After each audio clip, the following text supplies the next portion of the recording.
Hello guys, তো দেখো আজকে আমার বাড়িতে কারা কারা এসছে। সব থেকে আমার খুব কাছের একদম মানে আমার ভাই বলতে পারো বা দেওর বলতে পারো, আর কে রিক, আর সঙ্গে রাহুল। রিক ছাড়া রাহুলের তো কোনো মানে কি বলবো অস্তিত্ব, দুজন মানে এক আত্মা, দুটো জীবন। আর এই যে সঙ্গে নিয়ে এসছে আমার ভাই আমাদের বাড়িতে। আমি ভীষণ খুশি যে ওরা এসছে, কিন্তু ওদের আমি আপ্যায়ন কিছু করতে পারছি না। এত রাত্রি অনেক কিছু দিয়েছে না না কিছু না, শুধু একটু মিষ্টি দিয়েছি। তোমরা সকলেই জানো যে আমি মিষ্টি খেতে ভীষণ ভালোবাসি, তো আমার জন্য স্পেশাল সন্দেশ আনা হয়েছে। তো এটাই আর কি, আমি খুব পছন্দ করি মিষ্টি খেতে। কিছু না, আর কোনো আয়োজন করতে পারি না কারণ হুট করে এসছে। আর আমিও দোকানে ছিলাম, দোকান বন্ধ করে আসলাম এত রাত্রে। থাকতে বলছি থাকবে না, ভাইয়ের বাড়িতে থাকবে বলছে। তো তোমরা পাশে থেকো, রিকে আমার ভাইয়ের পাশেও থেকো, আর আমার পাশে তো অবশ্যই থাকবে। আর দিদির সাথে দেখা হয়ে সত্যি খুবই ভালো লাগে।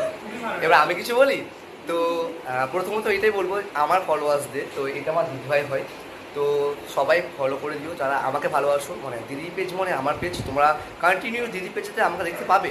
তো তোমরা প্লিজ প্লিজ প্লিজ পেজটাকে ফলো করবে, লাইক করবে, শেয়ার করবে, আর কমেন্ট করতে ভুলবে না। তো দেখো রাহুলও আছে, তো tata tata, good night everyone, good night.